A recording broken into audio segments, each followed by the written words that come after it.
Okay. All right, we're recording. Wonderful. All right. Well, I'm really excited about our show today. I wish I could actually do this without my glasses. I'm getting new glasses, and these ones are driving me absolutely out of my mind because they're just readers, and I've been like trying to like compensate in life with just readers, which is so funny. I want those big ones. I want those big glasses that take up like most of your face. So I'm looking forward to those. Have you ever tried contacts? Contacts really don't work for what I've got. Well, you know, I'm married to an optometrist, and I practically went through optometry school. Tell me what you have. Like I need progressives, and they say that contacts are like really hard to get used to if you need progressives. Is that not true? Well, I don't know that you need progressives. There's a thing called monovision where you wear one contact for distance and one for near, or if you don't need distance correction, you just wear one contact. Your brain figures it out. Your brain's like, oh, we're reading something, switch to the right eye. Oh, it's in the distance, switch to the left eye. No, doesn't that make you sick to your stomach? No, it takes a couple days to get used to it, but most people do. Huh. I'll have to explore it because yeah, I'm definitely, love to. I'll try the episode without glasses. Anyway, I have a joke for you, and you have. I'm not going to tell you my first joke because you have a whole thing about practice and be prepared. And Tom can tell this joke, but I haven't nailed it yet. So I keep doing it in the car, and I'm going to get good at it. And then when I've practiced it, but okay. In the meantime, I heard this really funny joke that I thought that you would get a kick out of. And here's how it goes. How many Lowe's would a Rob Lowe rob if Rob Lowe could rob Lowe's? I don't know. How many Lowe's would Rob Lowe rob if Rob Lowe could rob Lowe's? It's hilarious. I love that. Your delivery was excellent. Thank you. Yeah. Well, wait till I nail this other one. It's hilarious. But so what's going on with you this morning? Oh gosh, I've got my notes. I'm speaking to a group of college students today. I think they're juniors, maybe some seniors. This is my alma mater, Christian Brothers University. Woohoo! Woo! Go Bucs! And so they have, as part of before they graduate, they have to take a career class. I don't actually know what the name of the class is, but so Amy's tapped me to do a course on professional communication. So that's what I'm doing today, talking about, you're selling yourself. Everything is communication. You live and you die by communication. And it's funny because she had sent me an intern, a prospective intern once, and bless her heart. This girl said, dear Mrs. Sandy, her communication was very professional on the front end. It was very formal. I am interested in becoming a real estate agent. And so understanding sales and selling, I think would be very viable for me. And so my first instinct was, well, first of all, I'm going to talk you out of being a real estate agent. Yes. How do you do it? Preach. Anyway, yes, please continue. Yeah, one, because that's the second career. Most every realtor you've ever met, that's a second career because they already have established network. They already have established, a network of people and life experiences, et cetera, right? They've already bought houses. You're going to get out of school. And I said, why do you want to be a realtor? She said, well, my parents just moved to Texas, and this is like within a month. She said, and the realtor, she was just really nice. And I asked her about her job. She seemed to really like it. I'm like, you graduate in 9 months and you're just now deciding what you want to do. And so she was going to graduate and move to Texas, to this town where her parents moved to, where she has no networks. Her parents don't know anybody. I thought, oh my God. Anyway, so I agreed to meet her for an interview. And she, said, okay, this is the time. So I looked her up and I found her. She was a basketball player. I found her picture. I knew what she looked like. Didn't have a LinkedIn photo or profile, I think. And so I said, I'd said, okay, here's my phone number, text me in case anything happens. So I get to Starbucks to meet her, and I'm 15 minutes early. And I said, okay, I'm here early. And I'm looking around. I think, well, maybe that girl could be her, but surely that's not her in her, shoulder bearing cut off sweatshirt and jeans and flip flops. I don't know. Really? And I've just texted her that I'm here and I'm early. I'm here. And she said, okay. So, after a few minutes, I just finally said, are you here already? Are you sitting in the chair? She goes, oh yeah, that's me. So she had not researched my company. She had not looked at me. It is not hard to find a picture of me. Like put my name in, you can even spell it wrong and you can find a picture of me because I'm that obnoxious, right? So she'd not looked at my company, not looked at my picture. She sat down and she said, okay, well, I'd love to learn more about what you do. And I said, oh my God. Oh, I hurt for you, little girl. So it hurts. It just hurts. Yeah. She had just come from work, which was fine, but she didn't say, oh, well, I can meet you at this time, but I'm going to have to come from work. She worked at the Y, camp counselor, whatever. I would have been fine. I would have expected, actually, I would have brought a change of clothes. I don't care where you work, but I would have at least accepted the fact that she was in. Bring a change of clothes. If you're going to meet a big deal Mamba Jamba who has something to say about your career, bring a change of clothes. Don't phone it in. Yeah. She had no questions prepared to ask me. Didn't ask me anything. And so then at the end, I said, okay, well, listen, if you're really serious about an internship, because this was in like May, I said, over the summer, read my blogs, study up on this, think about it, and keep in touch. I didn't hear a thank you email, a thank you note, a kiss my butt, nothing. And then here comes September, and she sends me an email. Okay, I'm ready to get started. Wow. Just wow. I know. And I said, I had a really good, I wonder if I can find it. Can I read you? I should read you my response. Yes, please. Because this is a teaching moment for her. Well, I mean, it's unbelievable. Let me see if I can find it. And I copied her career counselor because I think she needed to know definitely what was happening here. And to be able to, she's just shaking her head like, oh my God, we've talked about this. Let's see if I can remember her name. I think I remember her name. I'm good at these things. Oops, there we go. Oh yeah, that's her. Okay, so here's what I said. Oh, shoot, hold on. My computer's slow.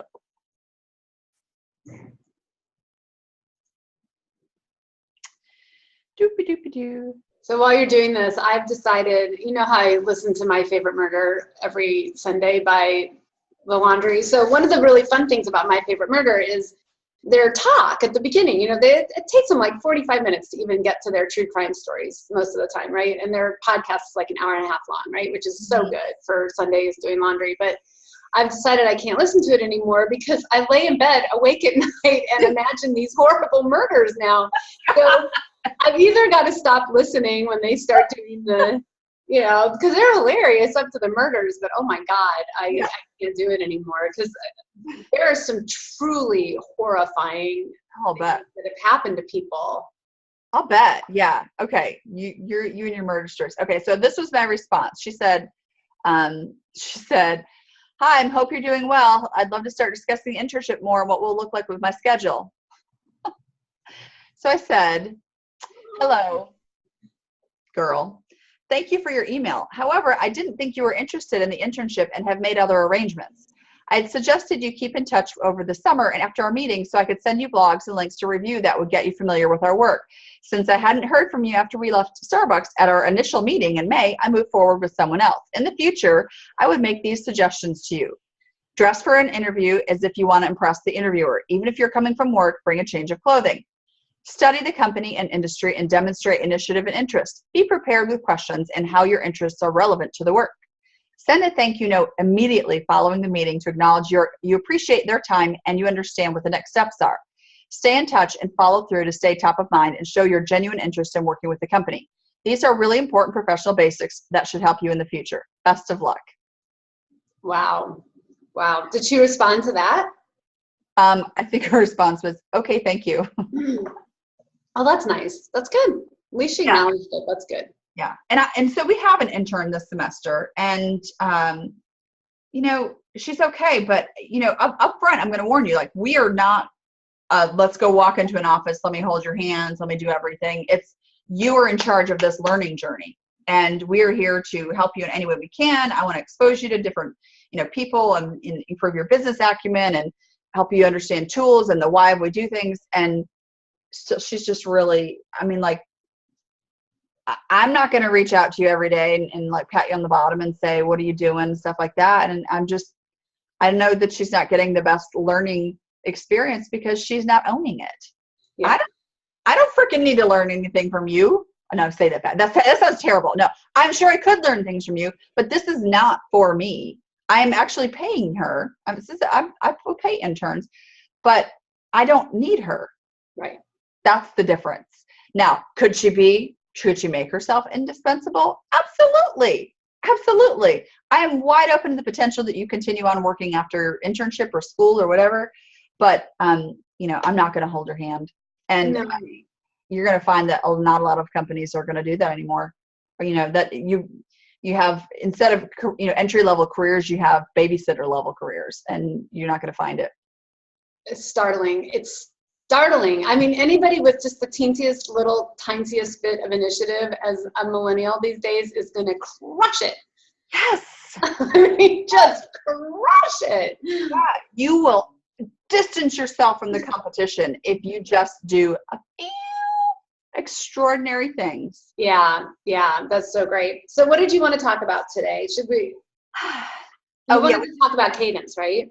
Yeah, we should do the rundown and talk about Cadence. Let's do Cadence. And then I wanted to kind of couple on that with we touched on it just a little bit on our last episode, but something about and this is really just a journey for me too, is how do you be irresistible to your buyers? Because as you know, I represent a bunch of different companies, so I'm reaching out to all different kinds of personas with all different sorts of messages, and it's something that I just spend all of my time thinking about is, where are you hitting a buyer, and are there other places to be doing it, and how to get creative with it. So I'm just kind of really interested in exploring that just a teensy bit today. But I think Cadence is brilliant, and it's something that I charge my clients to create their cadence for them. So I think I can't wait to learn from you.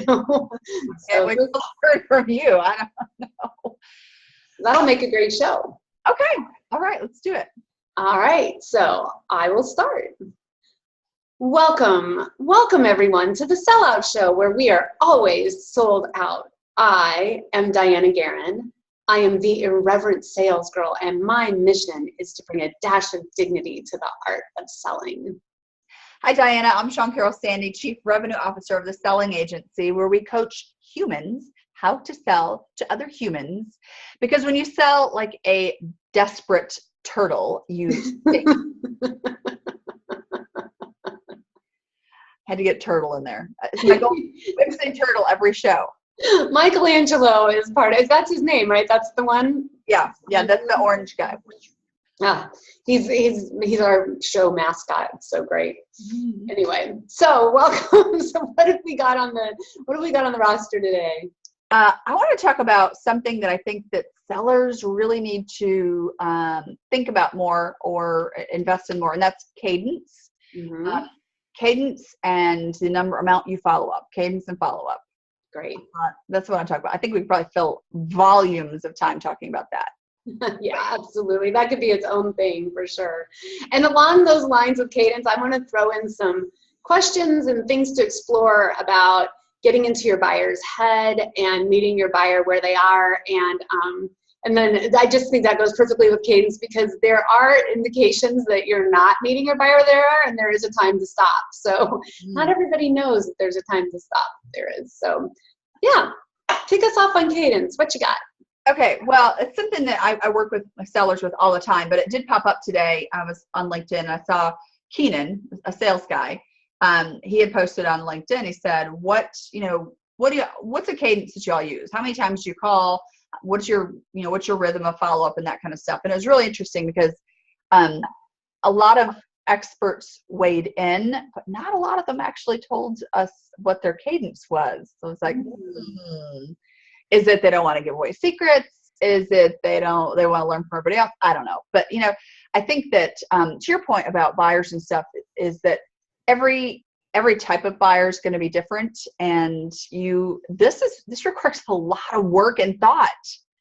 I just am finding people don't put a lot of work and thought into what they're going to say when they get on the phone. They don't put a lot of work and thought into what they're going to say in an email, and they don't think about, and here's the other thing. I'm finding sellers don't think about the next steps before they take this one step either. It's, I'm going to send them an email and hope they respond. which happens like never. Yeah. Oh gosh, I just thought about it. They haven't responded. I'm going to send them another email and hope they respond. Crickets. Yeah. So, they don't think about it as in, steps of, communication, and thus their cadence has no continuity, which drives me crazy too. Yeah. It's not progressive. It doesn't, lead people through a journey. They're certainly not adding any value to it. So, I think that one thing I can say about cadence and that I think is important is that, yes, you need to know where people are, but think of it as, it's like, if you're a musician, right? You sort of. I used to play the French horn many years ago. Yeah. Well, very rarely ever do you play one note and one note and one note. And so for me, if I think about cadence, it's maybe 3 notes and then 3 notes or something like that. So it might be LinkedIn. We send you a message on LinkedIn, and then we follow it up with a phone call, and then we follow up with an email. So very rarely do I ever do one. Recommend one type of communication. But I think that this is what I'm seeing. That's what sellers do. I'm going to call someone, or most people don't want to pick the phone now. They're like, I'm going to email someone. And yeah. That's their only plan of action right there. They're banking on that person responding to that email, and they haven't thought about any other further communication down the line. It's true. Mm-hmm. It's true. Well, and I work with my clients with this all the time, and people call me and ask me, a lot of people are sort of their own business owners, and they know that they have to be prospecting, and they know that they have to be reaching out, and they, come to me because they read my blog or something, and they want help understanding what outreach is. And, it's a process, and it is something that really, it's like anything. If you're consistent with your process and you have a thoughtful process, you're going to actually win. You're going to get as much business as you need, and you're going to be a top performing salesperson. But yeah, I think a lot of people do exactly what you're talking about. It's like at a random moment, they're going to put together an email and they're going to think that it's going to cause a response. I see people do this too. Like they try to fill a birthday party, or they try to fill an event with, emails, and they haven't called on anybody, and they haven't asked to, meet with anybody. They just send a whole bunch of emails and think that something's going to happen. And it doesn't. It just doesn't. It's not that people don't answer emails. Sometimes they do, but it's just not an effective, it's just not an effective full strategy. No, that just gave me an idea for a blog post that I'm going to write about this, because I have a metaphor. Yeah. It's a sports metaphor. I think business, you have 2 metaphors. You have sports and you have nature that go along with business. So imagine you're playing football and you keep trying to score from the 1-yard line by throwing a Hail Mary down to the end zone. That's the only thing you do is, I'm going to get the ball. I'm going to throw a Hail Mary down the end zone. I'm going to get the ball and throw a Hail Mary. That's not going to work. What that's not how football teams do it. They have a strategy, and they call plays. They call different plays because they've studied the person on the other side of the field from them, right? They know their defensive plays, and then they march it down the field. That's progress to get into the end zone. So if the end zone, and by the way, the end zone isn't closing the deal. The end zone is having the first conversation. Right. That's right. Because that's the only way you can get to the deal. But if you're just throwing these Hail Mary passes, praying that, they respond to this one message, you're never going to win. You're never going to get anyone until you decide, I've got to write plays that are going to advance the ball and progress me down the field. So what's your answer to Keenan's question? How many times do you reach out? Well, I like to do, so I'll take for instance, my manufacturing client. I like to do a 2 or 3 touch on a daily basis. So it might be call them, leave them a voicemail, follow up with an email. That's such a beautiful approach, because I don't know how many times that someone has called you and then they followed up with an email so you don't have to check voicemail. That's a gift. And I see that as a gift. And I will respond, one, because I know that they have multiple ways they're going to reach out and touch me, and they're not going to give up. In the email, I'll try, and in the email we say, well, I'll try you back on Wednesday or something, so that it's clear that they're not going to give up, that they think that they have value to deliver. And until I tell them no, or until I answer their call, they're going to keep going. And I appreciate that. As a buyer, I appreciate that. So we do a multi-touch approach, and usually about every 2 to 3 days, depending on if they've shown any interest or if this is a cold call. We'll do about every 3 days for anywhere from 2 weeks to a month. And we vary the message, we vary the approach. I'm going to send you something. LinkedIn is there too. And then after a month, we put them in a different rotation, or we try, a breakup email. I can see it's not working for you. And for this client in particular, drop-by cold calls are in the process too. Mm-hmm. This client has a line of janitorial supplies too that they're now selling on Amazon, and they're this awesome, real eager kid is in charge of this project. Say kid, he's still in college. And so I said, you know what? Memphis in particular is full of people who have side hustles and as janitorial cleaning services. Yeah.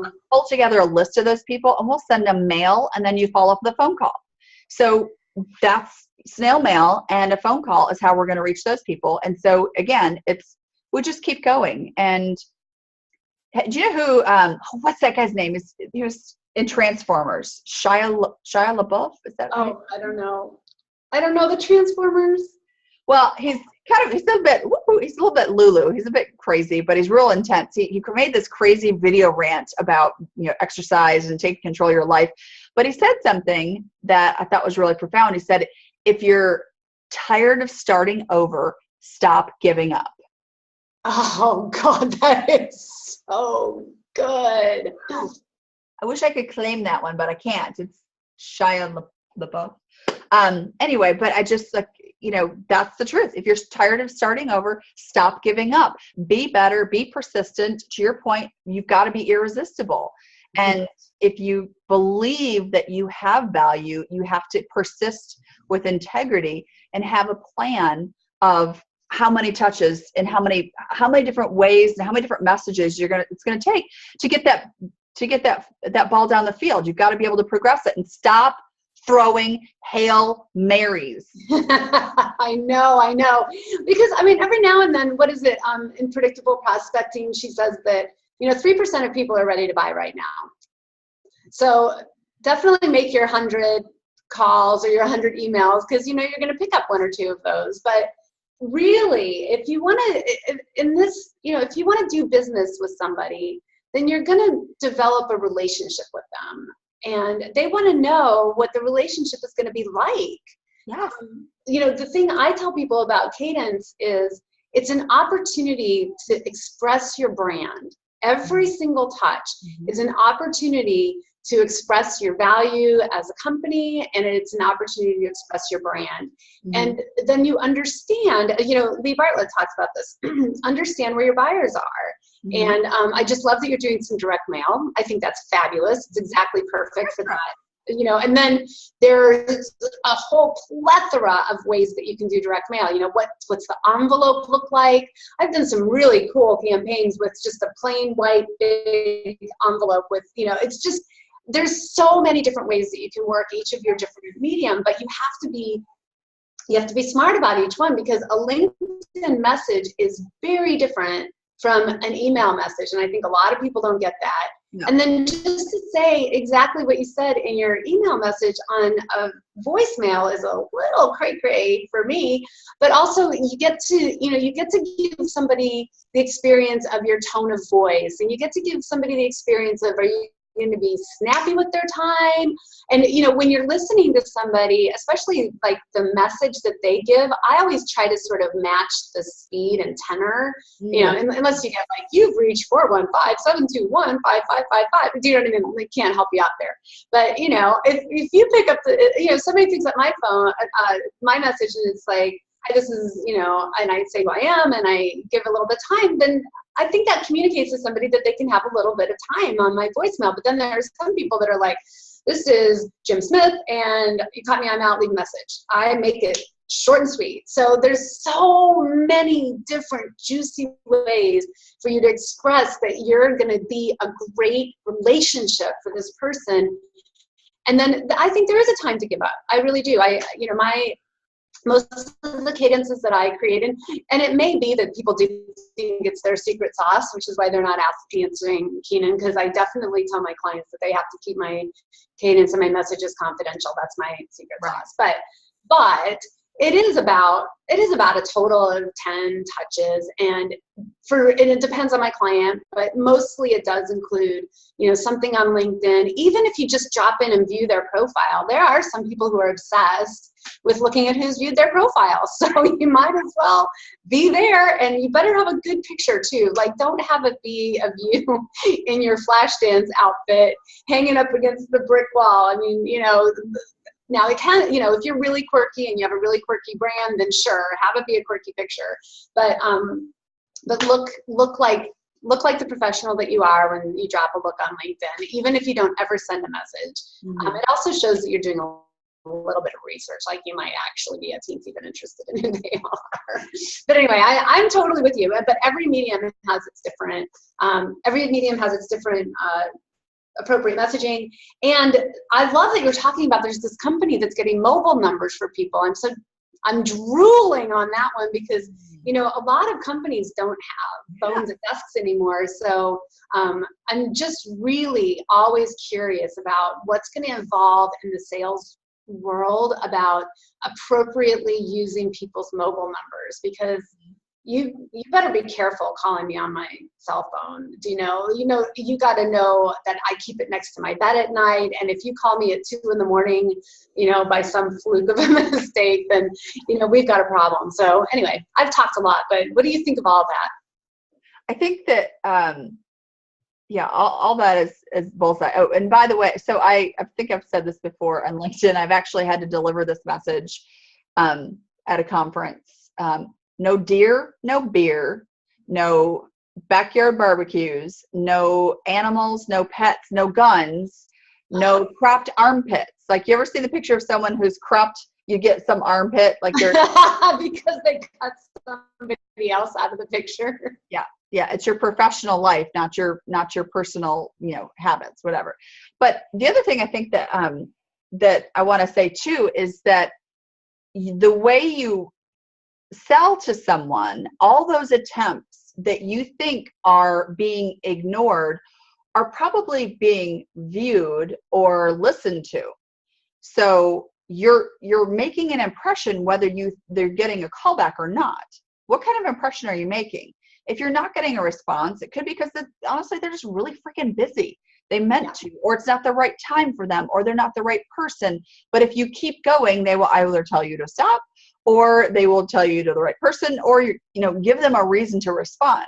So the way you persist and the way you deliver value in this process, in your cadence and your rhythm, can give people that preview of what it's like to work with you. Am I going to like this person? They keep reaching out to me, and some of it's been humorous. I bet you they have a sense of humor. Or, my God, this company will not stop. I'm in their automated funnel, and this is just bleh. I know that I don't want to deal with them. I mean, that tells people what it's like to work with you. Well, also what you just said was really kind of important too, is if you're not positive that you're reaching the right person, right? That it may be the right person, but they may want to move you on to the next person.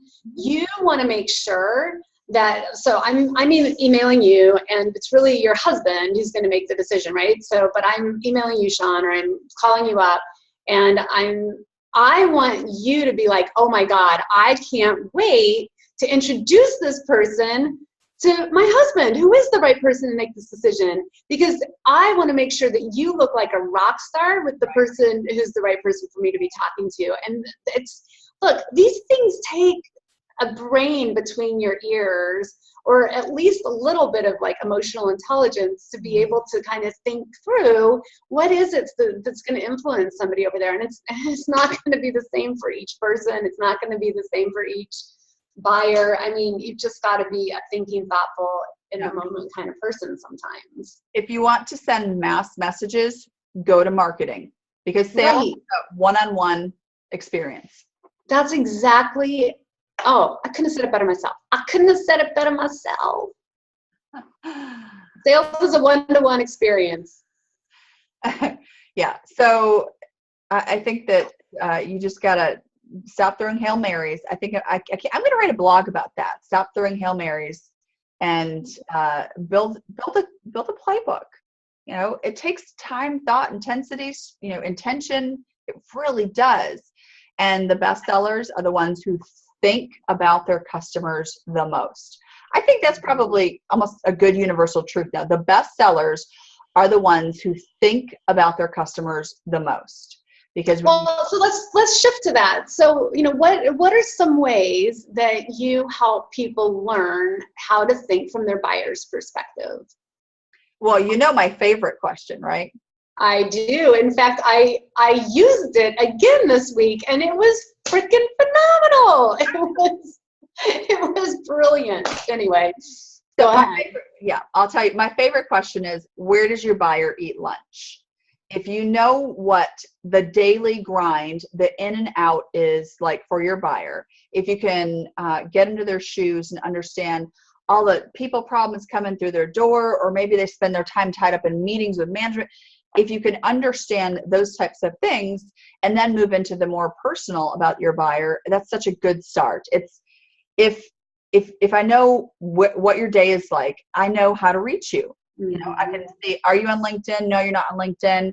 If you're not at your desk because you are on the sales production floor or on the production floor or whatever, I'm not going to email you. I might try to email you, but I'm going to call you, or I'm going to show up. I mean, you just have to really put yourself in their shoes, and you can only really do that too by talking to your customers. Getting into a new industry, anytime I work with a new client, I say, take me to your customers. Let me meet them. Let me talk to them. And it's funny because they're like, well, we already sold them. I know. I want to know what your customers are like so I can go find more just like them. Right. It's actually one of my requirements when I bring on a new client is that they let me have a conversation with one or two of their existing happy clients. That's one of the onboarding things that we do. Right. So important. And if you don't know that, how can you talk in a way that makes you relevant to them if you don't know what their day is like? If you don't know what the challenges they face? Because if you've got a big product, anything you sell, you need to understand, how does this fit into the food chain of their priorities? Is it low food chain? Is it a commodity? If it's a really, really big decision and but they're putting out fires every day, how are they going to get to understand the decision-making criteria?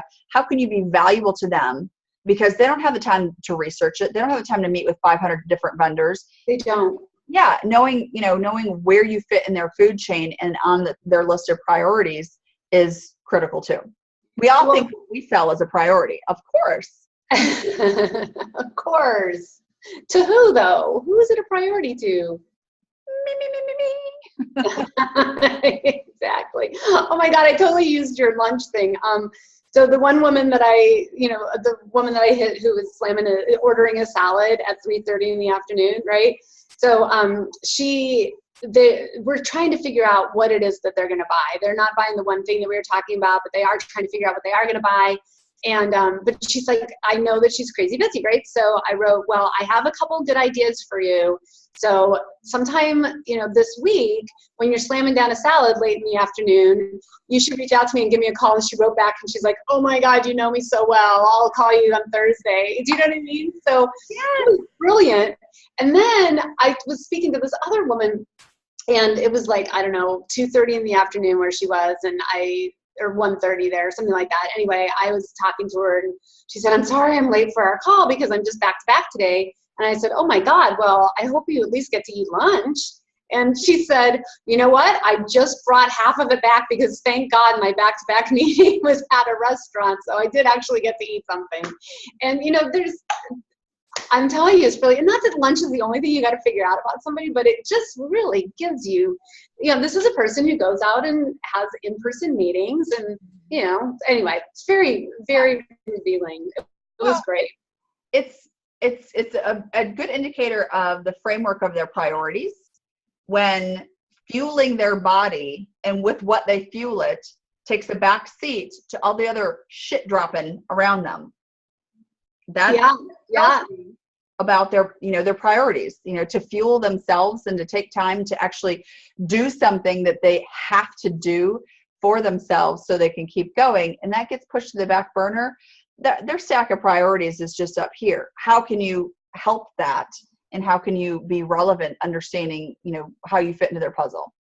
It's so great. It's so great. So I had a big win on this, like, understand your customer. So for one of my clients, we're reaching out to an entirely new animal of person. And it's CMOs at a particular kind of company, right? Mm-hmm. So I don't know what a CMO thinks about during the day. I mean, I don't know what a CMO thinks about of these companies, right? So I started going on to different CMOs' LinkedIn. And what's interesting about chief marketing officers is a lot of times they are on LinkedIn, especially in this particular niche. And they have like videos of themselves, and they have interviews, and they have, you know, so I started to really get in their heads. And in fact, there was even one that was an interview of a chief marketing officer. It's actually really, if you want to know how a CMO thinks at a tech company, go watch Discover.org's video about how to sell to the chief marketing officer. So it's the chief marketing officer of Discover.org teaching a salesperson how to sell to her. And I was like, oh my God, this is brilliant. Because she said, you know, you need to say these 3 things.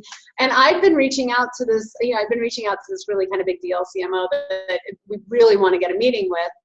And I wasn't having any luck. And then I wrote this email through the gatekeeper, by the way, who got to be good with gatekeepers, wrote an email through the gatekeeper saying, these are the 3 things that we want to talk about in the half-hour meeting that we want to have with la, la, la. And right away, got a response. The first available opportunity she has is at this time. Can you make that work? And I'm like, damn straight I can make that work. But, you know, if you have any device, the world is open to you. There is so much information out there available. You just gotta get interested. Mm-hmm.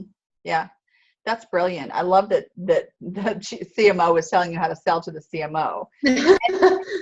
And that you were transparent and upfront and direct in your email. I think that, you know, this whole, hey, how you doing? Let's, you know, I think that people appreciate when you're really upfront about why you want to meet and the value you think that you can deliver. I had this, and I'll tell you why. So last week, someone emailed me and said, hey, we think you're great. We think you're a thought leader in this space, and we want you to participate in the sales summit that we have going on. Do you have a few minutes we can talk about it? And again, okay, what they do, they appealed to my ego, right? Mm-hmm. And they recognize in the email, they recognize the content and that kind of stuff. So I'm going back and forth setting up an email, and then I read her email again at the very, very bottom, and she said something sponsorship. And I went, what? Okay. So I emailed her back. I said, let me ask you a question. Is this an exclusively pay to play kind of thing? And she said, yeah. Oh, I would have been really pissed if I had gone to that meeting thinking, oh, you think I'm great. You want to tap me in and promote me on this, webinar thing that you're doing, but you want me to, it just felt like almost a bait and switch. It was not transparent. It was not transparent. Uncool, my friend. Uncool. Because the thing is, you haven't gained anything. No. And so she actually canceled the meeting and never responded back after that. Wow. Just wow. Well, but here's what's good information about this though, is people, their whole world is all about them. So if you can use that to your advantage and get over there and wonder, what is it that's all about them that would, make a difference for them, or be irresistible or infectious, or, just something that is going to grab them? Because, for you and me, quoting us to us is like, oh my God, we're going to like, but I think you could tell from our brands, if you go to either one of our blogs, you can tell that we're that kind of person. But not everybody's going to want to get quoted to themselves. It's going to be like, wow, that's kind of like cheesy that you did that, and you better have kind of a good reason that you did it that way. Do you know what I mean? So you got to actually get over it. And people love to tell you how to sell to them. They really actually do love to tell you. It's not at all a surprise that the CMO said, sell to me this way, because they love to tell you how to sell to them. And in a very simple conversation, just listening to a couple of them, how they like to proceed with a buying process. You can actually ask that question. How do you most like to buy from somebody? What's your process? They love to tell you, and then you listen and you just do that. It's just so very damn simple. Well, it can be if, we're upfront about it. I like to also ask, tell me how decisions are made in the company. Yeah. Because I think sometimes you can uncover a little bit more of the unsaid, the informal buying process that way. There's the formal buying committee, and there's the formal buying process, and then there's what really goes down. Then there's, what's her name? Is it Tina? Tina from accounting. Yeah, there's Tina from accounting.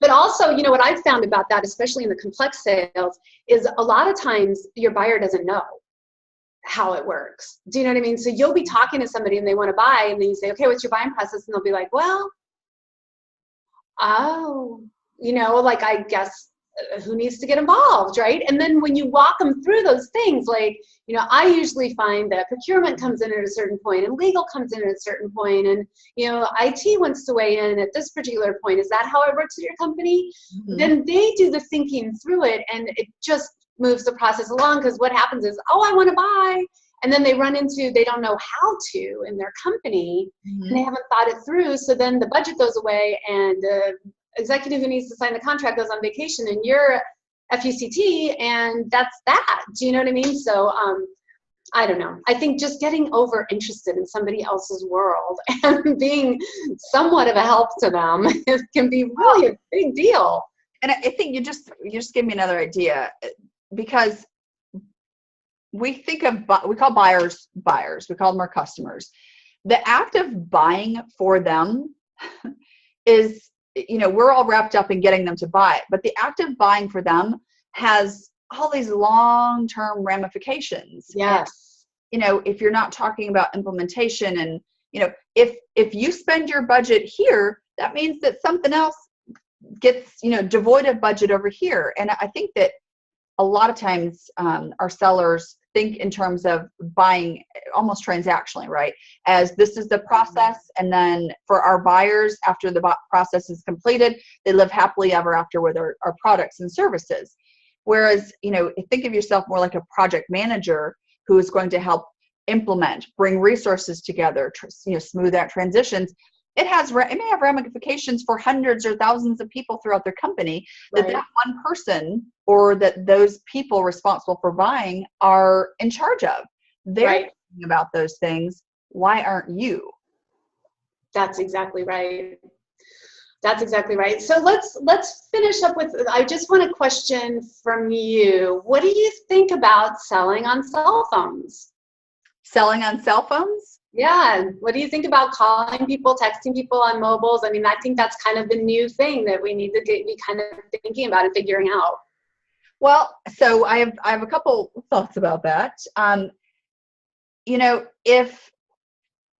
If someone gives you their cell phone number, I think that comes with a certain amount of respect, right? Mm-hmm. We actually, when we're calling, and whether it's the gatekeeper or the person would say, how do you best like to communicate? We ask them, how do you best like to communicate? Or if we're calling and we get the gatekeeper or someone else in the organization we'll say, what's the best way to reach this person? And this is how we say it. Do they respond to email? Or, you know what, if they're out all the time, do they prefer text messages, or do they want to, you know, call their cell phone? We'll ask people, because that is a very personal preference, and you need to understand and know their personal preference. Yeah, a lot of organizations don't have, you know, office phones now, but if you're trying to reach C-level people or executives who are sitting in offices and having meetings, that's the first most appropriate place to start. If they give you their cell phone, great. That implies you can use it within reason. So I think that, you know, you talk about a company who can go out there and get cell phones. I think you have to be really careful about that. Know your audience. If it is someone, say, for instance, who's on a production floor or, you know, going to be away from their desk, maybe that's a place to start. And you can also allow for the fact you may have to apologize for using it. Say, is this your cell phone? Oh gosh, if it's not okay for me to call your cell phone, I will try your office number, you know. But just understanding how to wield this, you know, weapon is really important. But a lot of times you can know by asking. That's what? Ask what? What? Ask somebody something? Oh my God. It's crazy what you're saying. It's crazy what you're talking about.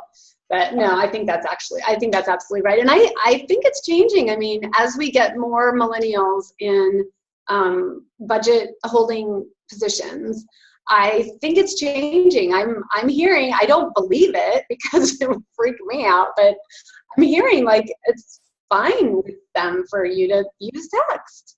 Mm-hmm. I'm like, really? So I'm kind of wary of that one right now, but I think we're going to start to see some massive shifts in how we reach people and communicate with people. And I think there will be a digital aspect to it, but I still think, you know, a deal gets done voice to voice, person to person. I've only ever closed this year one deal, purely email. So there's still yards and yards and yards to go with good phone topics, but I think it's something that smart people are keeping on top of. Mm-hmm. Is what are the other trends? Because there are other ways, you know, can you snag somebody on Instagram with a funny placard or something? I don't know. Do you know what I mean? But I think there's always to be kind of thinking through, where are people, where are they living, how are they using the tool that they're using, right. And how can you demonstrate that you understand their world to even get their attention to, you know, and that's, you know, get that first conversation is the goal line, just like you said. Yeah. Well, just an FYI, don't text me. I hate texting. I like to spell out words and use punctuation. And I'm probably old school because I put a lot of thought and effort into the communication. I hate texting. I just hate it. I do the same thing. I spell every single thing out on my texts, and I just will not, I won't do it. But here's the thing about texting, though, for me is I keep my phone next to my bed, and if somebody texts me in the middle of the night, I know there's something, you know, going on. Like right now I'm in a hotel, and if my dog sitter texts me, I'm gonna like look, you know. So, and if you're selling me something, I promise you we will never do business together. I promise you we will never do business together if I get a text from you at like 8 at night. I promise. Mm-hmm. Yeah. Yeah. All right, good stuff. So I can't wait to see the final cuts of this, because I feel like talking about Cadence had so much good stuff. I am going to write a blog about the Hail Mary versus marching down the field. I can't wait. I always love coming up with new blog topics and trying to make them interesting. Well, it's so cool because I know you and I are getting together later this month to discuss my content strategy, which has a lot of room to grow. And but these I'm learning. I think that there's ways for us to kind of repurpose some of this content through like rev.com and just grab some pieces and put it in my blog. And I've got somebody all ready to just put a picture in and do all my keywords and blah, blah, blah. So it won't take that long, but this is good stuff. So yeah, I will definitely make this one a priority for an edit. Because I don't have my glasses, so that's good. And there was another one that I was just listening to, shoot, and it was so good. You were just dropping down nuggets. So anyway, that one's on my list too. But now that I've got this like super cool Adobe Creative Suite, Adobe, you should come sponsor us. I can just quick do a rough cut, Tom's got a template that he's got in Adobe Prelude. I do Adobe Prelude, and then he does Adobe Premiere. We've got all the elements in there, so we can just like put them in, drop them in, boom. You got to, because you saw how quickly that second video came out. Yeah. That one only took us 8 hours. So I think we're going to get it down to 4 really soon. A lot of work. Thank you. So much fun. No. Are you kidding? This learning this stuff is a gift that we'll continue to keep on giving for both of us, I promise. Good. All right. Well, I'll wrap this up and I'll say, stop hoping. And start selling. All right. Bye all. Thank you. Bye. All right.